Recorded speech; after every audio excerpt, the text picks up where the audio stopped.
Assalamualaikum warahmatullahi wabarakatuh. Izin memperkenalkan diri, nama saya Bella Ramasari, MPM 2113-043038 dari Prodi Pendidikan Tari. Di sini saya akan menjelaskan materi pramuka selama 1 semester. Yang pertama yaitu materi tentang sejarah pramuka dunia. Sejarah pramuka di dunia dimulai ketika Baden Powell membuat buku yang bernama Scouting for the Boy pada tahun 1908. Buku itu dibuat untuk panduan acara perkemahan pada masa tersebut. Pada tahun 1912, Baden Powell bersama adik perempuannya yang bernama Agnes membangun organisasi perempuan bernama Girl Guides. Tahun 1916, mulai berdirinya organisasi pramuka untuk usia siaga yang dipilih oleh CUB atau yang lebih dikenal dengan Anak Serigala. Dan pada tahun 1918, kemudian berdiri organisasi Rover Scout yang ditunjukkan untuk kelompok remaja berusia 17 tahun.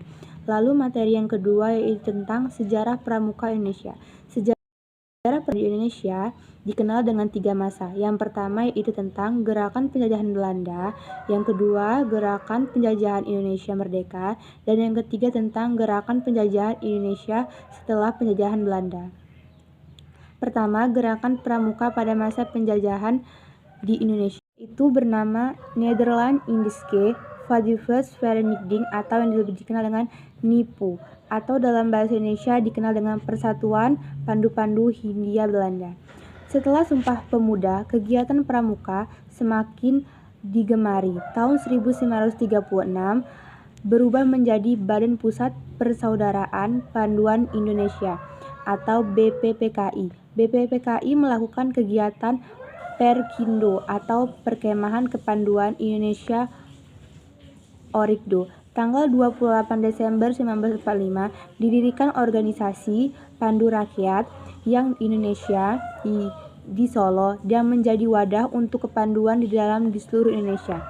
Tahun 1961 terdapat organisasi Kepanduan Indonesia yang dibagi menjadi 3 federasi, yaitu yang pertama Persatuan Kepanduan Putri Indonesia, yang kedua Ikatan Pandu Indonesia, dan yang ketiga tentang Persatuan Putra-Putri Indonesia. Pada tanggal 14 Agustus 1961, gerakan pramuka diperkenalkan secara resmi kepada seluruh masyarakat sehingga pada hari itu diperingati sebagai Hari Pramuka setiap tanggal 14 Agustus. Lalu materi yang kedua yaitu adalah tentang administrasi dalam kepramukaan. Administrasi dalam arti luas adalah keseluruhan atau proses yang membuat sumber-sumber personil dan material sesuai yang tersedia dan efektif bagi ketercapainya tujuan bersama. Proses ini meliputi perencanaan, organisasi, koordinasi, dan pengawasan, penyelenggaraan dan pelayanan dari segala sesuatu mengenai urusan gerakan pramuka yang langsung berhubungan dengan pendirian kepramukaan. Pengertian administrasi secara sempit ini lebih dikenal dengan istilah tata usaha dalam kuartil gerakan pramuka. Fungsi dari pengadministrasian adalah yang pertama, ukuran pembinaan dan pengawasan kegiatan tulis-menulis di dalam gugus depan pramuka dan satuan karya pramuka. Yang kedua yaitu tentang pedoman pelaksanaan keadministrasian pada gugus depan dan sarana di dalam gugus pramuka. Yang ketiga yaitu acuan dan pendorong kreativitas pramuka dalam tata cara tulis-menulis dalam gugus depan dan saka. Dan yang ketiga, aspek pengolahan di atas dilaksanakan melalui beberapa tahapan, di utaranya sebagai berikut. Pertama yaitu tentang penyusunan rencana kerja. Rencana kerja gugus depan berpedoman pada 1. Rencana kerja keluaran sesuai tahun masa bakti. Yang kedua, program kerja keluaran sesuai tahunnya. Yang ketiga, kependidikan peserta didik di gugus depan itu serta lingkungan setempat termasuk harapan orang tua pramuka. Rencana gugus depan pramuka. Yang pertama yaitu organisasi, yang kedua tentang pendidikan orang dewasa, yang ketiga tentang kegiatan bersama, yang keempat tentang kegiatan satuan, kelima tentang administrasi sarana dan prasarana, dan yang kelima tentang keuangan, dan yang kedua tentang pembuatan program kerja. Setiap penyusunan program kerja satuan pramuka, maka pembina pramuka yang akan bersangkutan mengarahkannya pada 1. Pengelolaan pembinaan, pengelolaan kegiatan, dan 2. Penyelesaian SKU dari setiap anggota. Dan yang ketiga, untuk pasukan penggalang terbukanya kesempatan untuk setiap regu menyelenggarakan latihan regu. Dan yang ketiga yaitu tentang pembukuan dalam kepramukaan.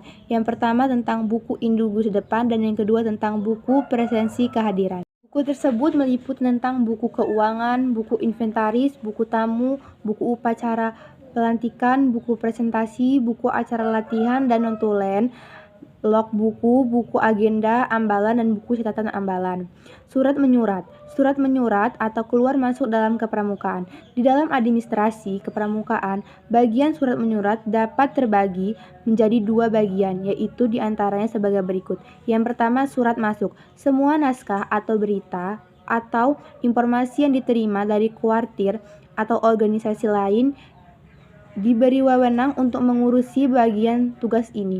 Adapun di dalamnya, urutan kegiatan penyelesaian surat menyurat adalah sebagai berikut. Yang pertama, pemilihan surat-surat masuk didasarkan pada derajat. Dan yang kedua, yang diberkualifikasi atau bersifat rahasia dan terbatas diteruskan dalam keadaan sampul mahir tertutup.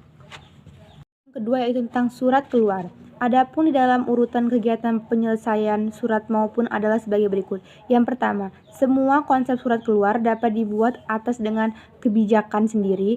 Yang kedua, tentang pembuatan konsep dilakukan oleh kepimpinan kuartir. Ketiga, disesuaikan dengan keterangan dalam naskah tersebut. Dan yang keempat, diadakan pencatatan, distribusi, dan penyimpanan. Mungkin itu saja materi yang bisa disampaikan. Kurang lebihnya saya mohon maaf. Saya akhiri. Wassalamualaikum warahmatullahi wabarakatuh.